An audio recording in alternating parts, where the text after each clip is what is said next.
Dubai में car के business से बगैर इन्वेस्टमेंट किए हुए आप कम से कम 10 लाख माहाना कमा सकते हैं। अगर आपने मेरी वीडियोस पहले भी देखी हैं तो कार के बिजनेस पे मैंने बहुत जोर दिया है। सैकड़ों बिजनेसेस उन वीडियोस की वजह से स्टार्ट हुए हैं, लेकिन एक लोगों की शिकायत थी कि यार इन्वेस्टमेंट बड़ी है, 50,000 दिरहम 1 लाख दिरहम लगाना पड़ता है। तो अब मैं एक प्रोग्राम लेके आया हूँ, उसमें आप सिंपली क्या करेंगे, आके 1 महीना मेरे साथ गुजारना है। उसमें सारे के सारे आपको ट्रिक्स बताएंगे कैसे।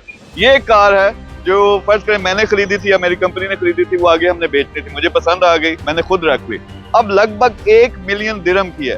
आप अगर ये कार बेचते हो, आपने कोई इन्वेस्टमेंट नहीं की, कार बेचते हो 5% तक आपको कमीशन मिलेगा। उसका क्या मतलब है, 50,000 दिरहम आपको एक कार बेचने का मिलेगा महीने की। यार इस तरह की एक कार बेच दो तो ये 40 लाख रुपए बनते हैं। हमने किया क्या, पूरा एक प्रोग्राम डिजाइन किया। 1 महीना हमारे साथ गुजारोगे, सारे ट्रिक्स आपको इस बिजनेस के सिखाएंगे। सिखाने के साथ साथ आप हमारे साथ मिल के काम करोगे, हम अपनी कारें आपको देंगे, जो आप बेचोगे उससे ठीक ठाक पैसा कमाओगे। फिर पूरा सिस्टम भी समझाएंगे, पूरा जो नेटवर्क है यहाँ कारों का, ऑक्शंस का, उसमें आपको कनेक्ट करेंगे। प्रैक्टिकल ट्रेनिंग होगी, यानी फील्ड में आपको निकाल के जो ऐसे बंदे एक्सपर्ट्स हैं, लाखों कमा रहे हैं, उनके साथ भेजेंगे।